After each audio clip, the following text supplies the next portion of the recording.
Good morning, everyone, and welcome to the session of the Government Operations and Fiscal Policy Committee meeting. We have one item to take up today. That's expedited Bill 32-25, Employees Retirement System Survivor Benefits, Death During Line of Duty, the HERO Act. We are joined today on the committee by Councilmember Lukey, and Councilmember Glass is also here. The lead on this bill is Councilmember Glass and Councilmember Katz, with the entire council co-sponsoring the bill. Given the importance of this, we are glad to have received the feedback from the county exec's office that we had been waiting for to schedule this committee session. So I'm glad we were able to get it in before the holidays as quickly as possible. Ms. Wellens, I'm going to let you walk us through this, and I know we have, I think it is 4 or 5 amendments proposed that we will take up. So I'll turn it over to you. Great. Thank you, Madam Chair. Thank you, committee members and council members. Good morning. This bill, Expedited Bill 3225, as you mentioned, it's the Employees Retirement System, Survivor Benefits, Death During Line of Duty. Essentially, the bill would expand options available to surviving spouses of firefighters, would expand their death benefit options in cases where a firefighter is killed in the line of duty. It would also seek to expedite those benefits being delivered to the spouse and make that done in an expeditious manner. The bill, in terms of the impact statements, minimal impact on RESJ, no climate impact, really a minimal to no fiscal impact, given, thank God, the infrequency of recurrences and the various options over time. And then economic impact, no significant economic impact. There was a lot of public testimony in support of the bill, including from the fire chief, the county executive's office, IAFF, several nonprofits, and of course firefighters themselves. Several fire captains spoke in support of the bill. As the chair mentioned, there are several potential amendments, mainly of a clarifying nature from the county executive's office. And apologies for any confusion, but there might be a little bit flipping back and forth in the packet because the county executive's amendments are at Circle 27, but there's also some discussion in the staff memorandum of those amendments. It's page 4 of the staff memorandum. Should I jump into the specific amendments, Madam Chair? Yes, why don't we do that? Oh, yeah, sorry, Councilman Glass. Yeah, thank you very much. Madam Chair, I want to thank you for scheduling this hearing immediately after we got the actuarial report, recognizing the expedited nature of not only the bill, but the issue that we're talking about. So thank you very much for acting quickly, because that's what this bill is all about, acting quickly to make sure that our survivors and spouses and families have the support services that they need. And so I appreciate all my colleagues. I appreciate you, Ms. Wellens, in the executive branch as well. And also just want to note that we are aware, all of us on the council are aware of the incomplete nature of this conversation, that this piece of legislation is focused specifically on fire and rescue services, and to the individuals who protect our community and to their loved ones should the unfortunate ever happen. But we also know that we do have hardworking county officials who are sheriff's deputies, who are correctional officers, who are police officers, who are volunteer firefighters as well. And we are looking into all legislative and other legal remedies here in the county to make sure that all of their families and survivors, family survivors are taken care of if a tragedy occurs. And so today we're talking about this, but we will talk at the right time about all others in county government who serve and protect us. So thank you. Thank you, Councilmember Glass. Ms. Wellens, if you want to walk through the amendments. Thank you, Madam Chair. Looking at the first potential amendment for your consideration, it relates to the timing of the benefits. And of course, one of the main goals of the bill being to expedite benefits, the bill specified that they would must be paid beginning the first of the month following the line of duty death. The county executive's office did point out that also under the bill, we're allowing 60 days for the spouse to make the election of which benefits they want. Therefore, if they haven't yet made the election, it wouldn't be feasible to start the benefits. And so the suggestion by the county executive's office is to say that the benefits would start being paid the first of the month once that election is made within the 60 days. They also suggested adding, the spouse has made the election and the county has received all required documentation. So, for your consideration, you could just say, payable right, after the first of the month once the election is made, and or you could include the information about the required documentation as well. I think the documentation is, we usually, I don't think, specify that in the language of the statute. Obviously, that would be a processing issue for the county. Yeah, so, and I'll turn over to my colleagues and then Councilmember Glass to lead on this. On the face of this looks like it undermines the purpose of this bill. And so I guess we would want more clarification on why this change is being requested. And so I don't know if there are folks from Dr. Stoddard, if he wants to talk, or if other colleagues have clarifications on this, but I think we just want to understand this a little bit more. Good morning, Chairwoman Stewart, members of the committee. So essentially there are two conflicting issues here. Number one, we need to establish that it's an eligible line of duty death, and then they have to select the pension method that they want. The issue is that one of the things we often rely on in determining the eligibility, and this is obviously, there are clear-cut cases where it's a acute line of duty death where it's very evident very early. Unfortunately, there are also presumptive cancers and other things where it's less clear in the immediate aftermath of the death. We need a medical examiner's report.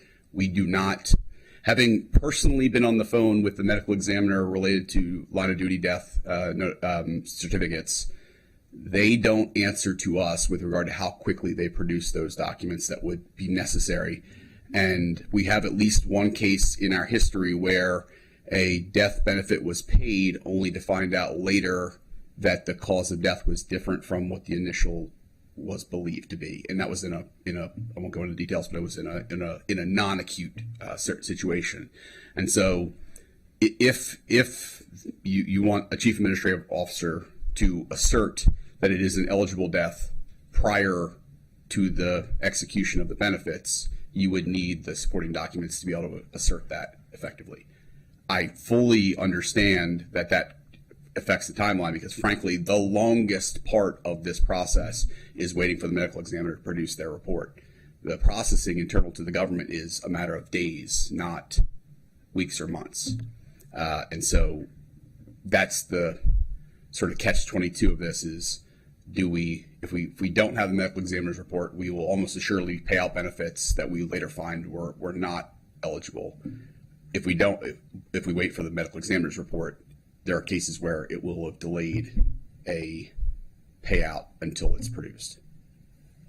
And if I could just ask another question on that, particularly waiting for the medical examiner's report in the case where if it's a fire and there's a criminal investigation, that can also delay, correct? The medical examiner's report. Correct. And so not in Maryland, but obviously there have been situations in other places where, for example, we have had firefighters in the state of Maryland who have actually initiated the fires and, which they later fought. And so obviously in that kind of circumstance where there would be a criminal investigation, you would need to assert you'd have to figure out that was the case in those situations. I think those are, obviously that's not happening in Montgomery County.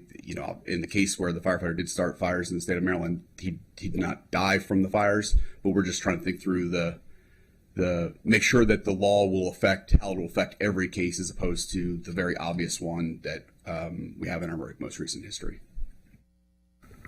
Councilmember Friedson, do you want? My understanding is the 60-day was based on what Prince George's County does. Can we just talk about that? I mean, they have the same medical examiner dynamic as we would have. So just can you? Yeah, I would presume that they're going to pay out. Understand this. I would just presume that obviously line of duty deaths do not, frankly, very often occur. We are very happy about that. But my sense is they probably just haven't run into the issue yet because they're so infrequent, where they're waiting for medical examiner's report. So, I mean, having been involved in getting the death certificate related to Lieutenant Higgins's, we were pressuring through the governor's office to get it done as quickly as possible, and it still took months.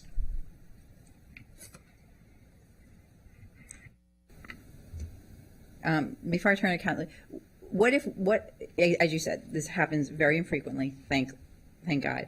What happens if we pay out benefits and then find out later it was done erroneously? In the case that I'm aware of, we just ate it. Okay. Councilmember Katz. And that was very similar to my question. The idea is that the bureaucracy shouldn't take over from when a family has lost a loved one, if the time happens that we find out that something wasn't supposed to be paid out, then I believe that the county should be the one to eat it. I think that, thank goodness thank God to the point that we have this very infrequently, and hopefully we'll never have it again. But I do believe that the county needs to be doing this as quickly as humanly possible. Councilmember Friedson? Yeah, just a follow-up question. First of all, I agree with that. I mean, these are so rare, thank God. We don't have a lot of line of duty deaths, thank God. We want to have zero, but they're not common. Even more rare would be a scenario where this extenuating circumstance would exist. So it's a highly irregular thing within a highly irregular category. And for me, the idea that we would hold up a surviving spouse who has just lost their loved one in service of keeping our community safe as the default in order to protect ourselves from the one rare instance of a potential issue just doesn't sit well. I understand the dynamic, and normally I'm a, check 7 times fiscal hawk type person. But I think at some point,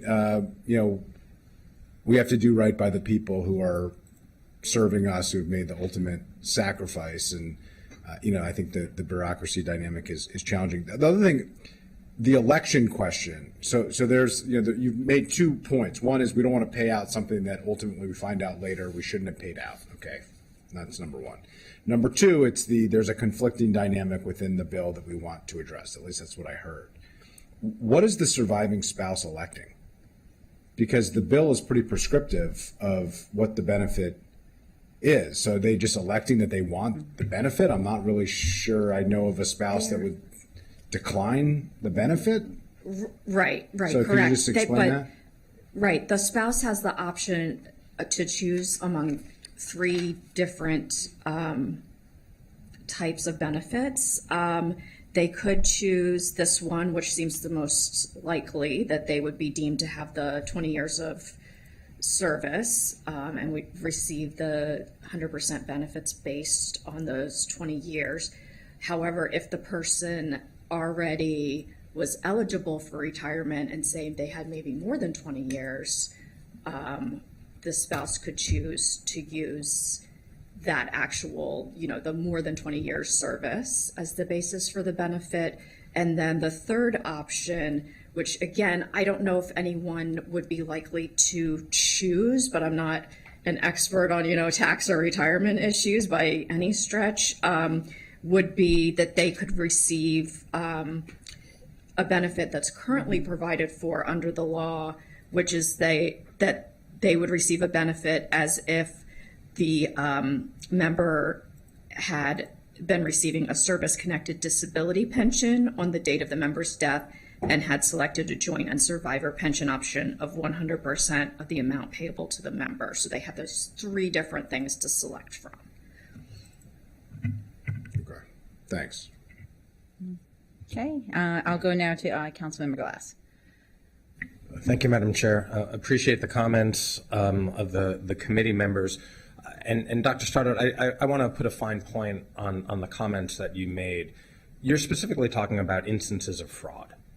Is that what you're referring to? No, not at all. In fact, there are situations. Again, the situation that I have the most experience with, where this Put a fine point on. Yes, right?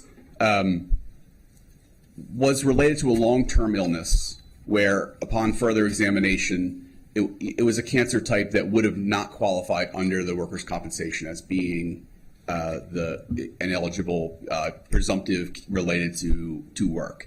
And when it was initially described, and we had to make the determination on it was the funeral payout is what ended up being paid out. We made the determination that based on the information that was provided to us that we were going to go ahead and make that payment based on what we knew at the time, only to find that later, when the medical examiner's report was released, it was a different illness than was described to us. Understood. Thank you for clarifying, right? Because the way you were describing it, right? It could have been no open ill to intent, and certainly, that. And so the question that you're posing is whether or not we prolong the inability for survivors to pay their bills versus a very rare instance of paying for somebody's funeral services, right? It's not a cash payout that you were alluding to, right? A windfall of the 20 years that's been accumulated or anything like that. I appreciate the way that Councilmember Katz worded it and saying that the county should not get in the way of helping those who need help now. And if it means that, God forbid, this ever happens, someone's funeral might be paid for, I think that is a trade-off that we should make, and I'm willing to make that. Okay, Councilmember Loki. Thank you. So I appreciate the sponsors, plural, and the fellow Go committee members. Just wanted to ask in this, and when you're trying to deal with a situation where there may be a rare occurrence of something, where something was paid out that shouldn't have been, did the executive branch consider using a clawback provision in the event that there was found to be criminal liability? Well, in this circumstance, there wasn't any criminal intent to defraud, and so we didn't. No, I'm not talking about I'm not talking about the specific impetus for this bill. I am talking about the concerns and hypothetical situations that led to the proposal of Amendment 1, because I concur with everyone else. We shouldn't hold up payment, and if you're talking about sometimes those investigations take a long time, and that's okay. We want them to be thorough and diligent, etc. But also, that's of no fault to the surviving spouse, children, etc. And if in fact it is later subsequently determined, because in 99.999% of the cases it's not going to be, but for that really remote chance, was there any consideration given to just, yes, we are going to pay out and we're going to do it as quickly as possible because we know this is important. But if there is some sort of rare thing that occurs, we claw back benefits that were paid that shouldn't have been. We didn't get that far into the conversation, although it's certainly, I think, a reasonable possibility where if we thought there was a criminal intent, I think more times than not, this would be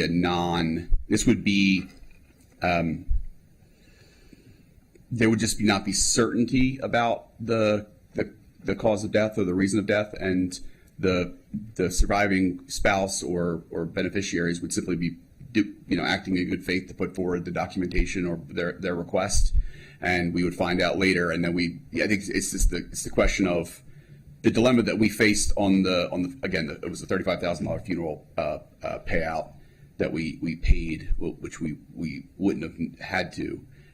We decided it was a funeral for a firefighter, we're not going to at all argue that. And I think that was their general principle. I think the concern that was raised is some future inspector general or other might look at this and say, why did you make that determination? And we just wanted to make sure that if there was a determination made there, that it wasn't going to, obviously, I hope I am not here the next time we have a firefighter pass. But it's, a decade from now, if I just didn't want, we did not want to see this come forward and have some future CIO or others involved in the process be suggested they were acting imprudently in a situation where they're trying to act in good faith to follow the law. Well, thank you. I don't get to vote on committee on this. I will vote on Tuesday in favor of the bill as presented, but I certainly am not in favor of unduly delaying benefits that should be paid, particularly at a time of deep stress and mourning for the family members of those who have died in the line of duty. All right. Did you? Dr. Sartor, I again very much appreciate the candor and the spirit in which you're engaging in this conversation, because oftentimes when we're talking about benefits and we're talking about helping people with acute needs in a very expeditious manner, and that goes from COVID on down to this, where speed and efficiency sometimes are at odds. I understand the caution that you're providing, and in turn, you have now heard from 5 members of this body who are fully on record stating where our preference is. So there should not be any worry from you or any future administrators. And I think that was in part our intent to have the conversation here, is for that legislative intent to be reflected in the record. So thank you. It is on YouTube. Thank you. All right. For the Councilman, yeah. Madam Chair, I was just going to add that we can also reflect that policy decision that's been made by the committee in the Just going to ask you to do written that in record the- as well, to reinforce so Yep. that, future CAOs would hopefully not be in that particular. particular Yes. So I think it's pretty loud and clear, the committee decision. Oh, did you want? Sure. Just one clarifying question. If someone is off duty and they see a fire or whatever, they go in on their own, are they covered under this legislation?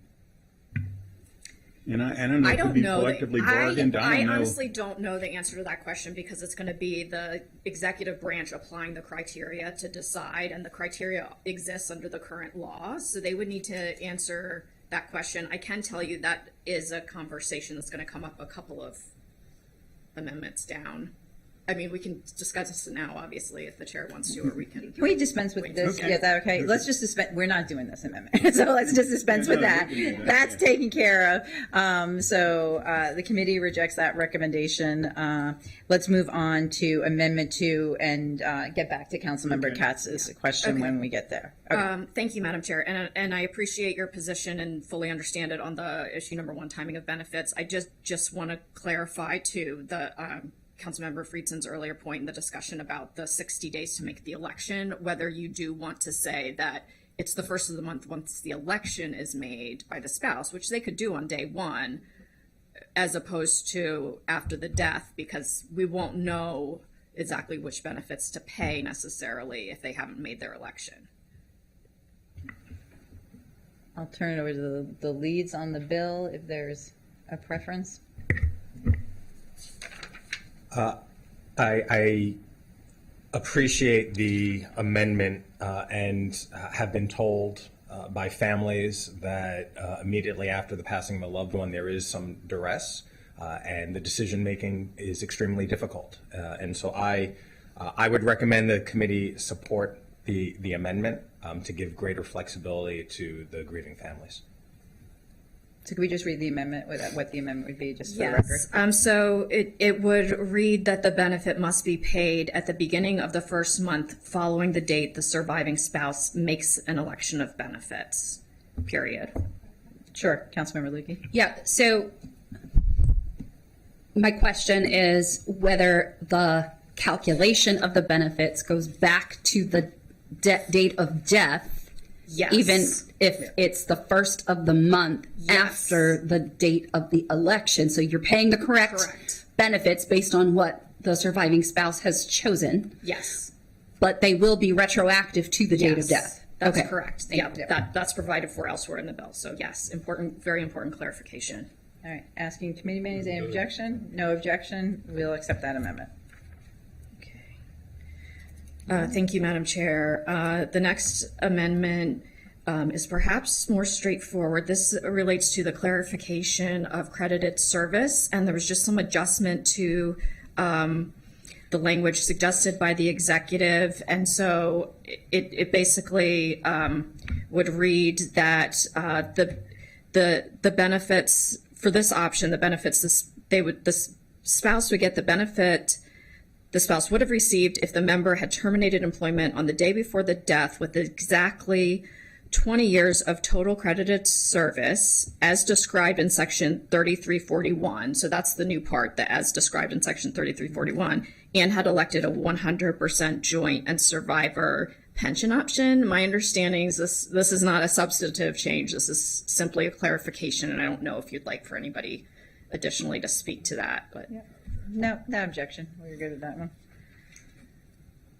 Thank you. Okay, next one, an important policy question of the executive suggested that the committee might want to consider whether to add beneficiaries other to spouses to this new option of being able to elect for the assumption that there's 20 years of credited service to, children, other dependents. Yep. Without objection? No objection, we're good with that. Thank you.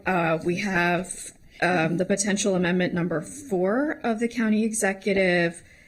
This relates to, well, this isn't a specific amendment for your consideration, but this is really relating to the important points that Councilmember Katz was raising about, exactly what is a line of duty death, what qualifies. This language that you see here, bottom of page 4, about what qualifies as a line of duty death is an existing law. This isn't being changed by the bill. So the executive posed some questions about, for example, if there's a statutory presumption that an illness was caused by line of duty, would that be included? So, but I think it's important to know, how the executive currently interprets it, to know if there are changes that are needed. Then in addition, I wanted to note that this language is applicable both to the fire department and to police department. And so I just wanted to make you aware of that to the extent that it needs to be amended. We need to keep in mind that there are multiple departments, multiple bargaining units implicated for this particular language. Okay. Dr. Sauer, do you want to speak to this a little bit I'm more? not the best expert, so I'm Okay. going to rely on someone else to hopefully come up here and explain sort of some of the distinction. I know this is largely done through Department of Finance makes a lot of these determinations. So I don't. When they raised, I think I'm not sure I can necessarily speak with detail about the distinction here. Yeah. Ms. Collins, did you want to? Madam Chair, yeah, I would just suggest it seems like an important point and discussion. I just wonder, well, it's an important point. It's existing law, and so I just really would hesitate to change it without and have input this- from IAFF, FOP, Right. et cetera. Exactly. And I know, and Councilmember Lukey is going to speak to this because I know she's already working on some other things regarding our police department and other departments. And so I'm not sure if this is the place to take this up at the moment. Again, as Councilmember Glass has said, we want to move this forward as quickly as we can. To me, I'll turn it over to Councilmember Friedson, maybe not the time or the place to take this piece up. Councilmember Friedson? Yeah, I think we need some additional, potential legislation. I know Councilmember Lukey, we've been in lots of conversations. I'm sure she'll speak to it, in terms of, other bargaining units. But there's also this question of the definition of existing line of duty death. I think this is about timing this bill, and getting the funds to the families who have made an unthinkable sacrifice on behalf of our safety. And I think we should, ask that the executive branch think through those issues, work with labor partners, bring the right folks to the table. And if there are needs for changes, I think what Chair Katz was noting, I'm thinking of Sandra Cohen, who's happened to be a childhood friend of mine. He was not acting officially in that moment. He was responding in real time, but acting when he responded in real time, not necessarily on the clock at that moment. That does happen because we do have many people in our community who, even if they're not on their shift, if they see somebody in harm's way, they step in. And that is, an expectation oftentimes, and sometimes an innate expectation that they have. And we should be treating that as a line of duty death because they are fulfilling their duty, even if they're not on shift. Making sure that that is clarified, I think, is important, but I don't think doing it through this bill is the best venue. And I think, making sure that we're doing it in the right way. And there are determinations where sometimes it is a discretionary decision, and there was a discretionary decision to treat Sandra Cohen's death as a line of duty death, as it should be. I was reading the comments that we submitted to make sure I understood more fully. So actually, we weren't raising that distinction. We were really raising the distinction between an acute line of duty death, like Lieutenant Higgins's, versus a presumptive cancer where someone may pass. And our interpretation, I think, from the beginning would be the council's intent would be to include both of those categories in this benefit. And I think, seeing the head nods, that's correct. But I think that was really. It does raise the off-duty question. I certainly think we can go back and look more at that. Candidly, after Lieutenant Higgins' death, even prior to this legislation being initiated, we'd begun a more systematic. We don't have those acute line of duty deaths very often, and so we went back and we're actually reviewing all of our processes to make sure they make sense. And this may be something we uncover as part of that analysis. And so we'll bring it back to the council if we feel like there's a change that would be beneficiary. Great. And Ms. Mullins, why don't we put, because the intent is Yes. both, and so that there's any clarification that's needed to address the what the intent of this legislation is and who it covers, we can also put that in the packet for full council and make sure that is documented as well, so that's cleared up, and then deal with the larger issue in the future in different legislation. Right. Thank you, Madam Chair. And just to add, I do think, frankly, the current language is very amenable to being interpreted in that manner. I think that's what it already says. That's deferring to the executive and ERS, et cetera. We should still review the language, but just wanted to point out that it is broad language to begin with. Thank you. Great. No, we're not. We have one more amendment. Oh, sorry. Yes, Madam Chair. Okay, one more amendment, and I believe this one is pretty straightforward.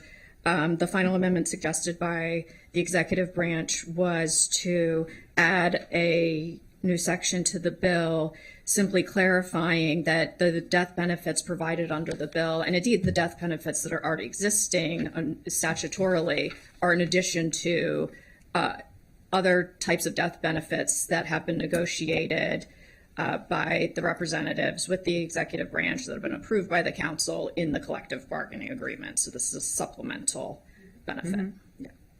Good. Without objection? Good.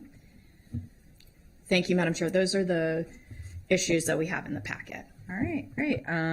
Then all those on the committee in favor of the bill as amended, please raise your hand. And that is unanimous. Before I adjourn the meeting, I want to turn it over to Councilmember Lukey because our work on this topic will not be finished here. It will continue, and just want her to update the committee and everyone on the work she's doing. And I just want to say thank you to Dr. Stoddard and the County Exec's office for sending these over. Thank you. Councilmember Lukey. Thank you. And speaking of collective bargaining, right on cue, typically we don't want to legislate things that are collectively bargained for, right? But we can memorialize things that are to be included in the collective bargaining. And so we are not ripe for amending the bill today to include police, but I have been working with MCPD, OLR, and FOP, and I know we have our FOP president here today, with us, and as of right before the hearing started, we will have amended language to amend the bill at full council next week to add our police to this bill and I also on behalf of McGeo, the Sheriff's Office, the Department of Corrections, we are working through the process with them as well. What we are doing though is in fact having an MOU which memorializes the agreement that then once the bill date will become effective becomes a part of the collective bargaining agreement. So just to clarify that for everyone, but it is very straightforward. Colleagues will receive the memo, dear colleagues, letter, memo, and amendment language on behalf of the police department later today. Thank you. Thank you very much, Councilmember Lukey. Again, this is going to be taken up by the full council on Tuesday so that we are able to pass it. It is an expedited bill, and we just want to thank all of our firefighters, our first responders for this work. Thank you to Councilmember Glass and Katz for leading this effort. And, you know, we know for the Higgins family, we can't turn back time, but we hope that us being able to do this, to do it quickly before we are in recess, before the holidays, shows our commitment to addressing this situation if it was to occur for any of our families moving forward. So I just want to say thank you to all of you for that work. And with that, we are adjourned. Thank you.